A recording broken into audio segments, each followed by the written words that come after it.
Welcome back on our channel. Today we will take information about May. May, M-A-Y, May म्हणजेच आपण permission घेण्यासाठी mostly use करत असतो. जसे की मे आय कम इन. आपण एखाद्या ऑफिसमध्ये एंट्री करताना किंवा क्लासमध्ये एंट्री करताना आपण मे आय कम इन असं म्हणत असतो. तर इथं मे सोबत आपल्याला यूज करायचं आहे V1.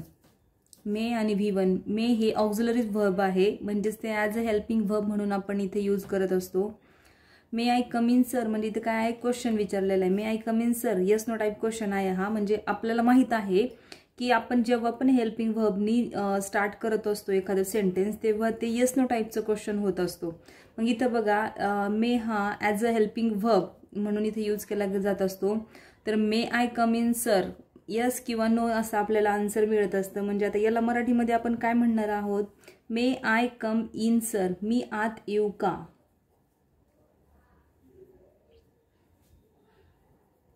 मी आतमध्ये येऊ का. मे आय सीट हिअर, मी इथे बसू का.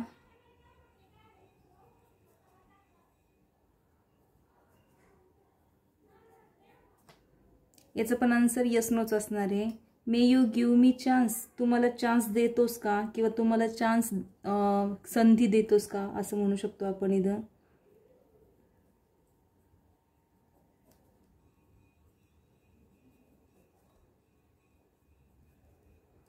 तू मला संधी देतोस का. इट मे रेन टुडे, आता याच्यामध्ये काय आहे, पॉसिबिलिटी दाखवलेली आहे. कदाचित, कदाचित आज पाऊस येऊ शकतो असं याचा मराठीत अर्थ होतो.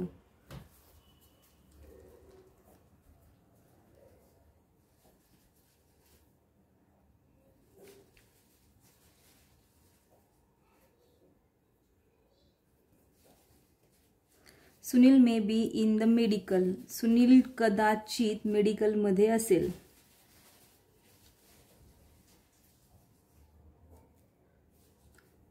पॉसिबिलिटी असती, शुअर नसतं इथं सांगितलेलं. कदाचित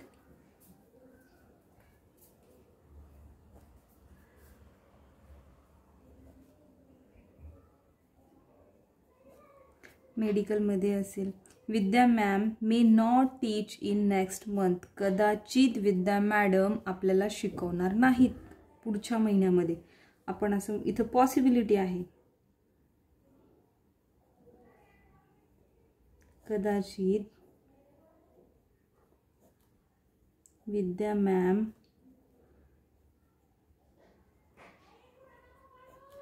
पुढच्या महिन्यात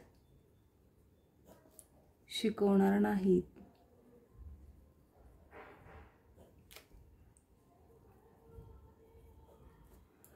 may God bless you, may God give you long life, may you have safe journey.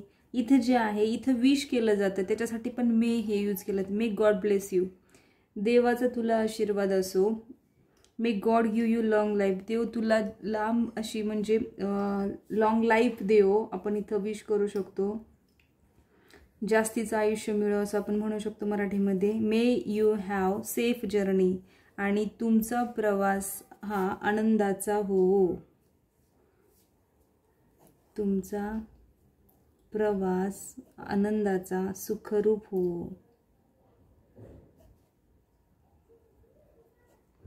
या पद्धतीने आपण मेचा उपयोग कसा केला जातो हे पाहिलं आहे.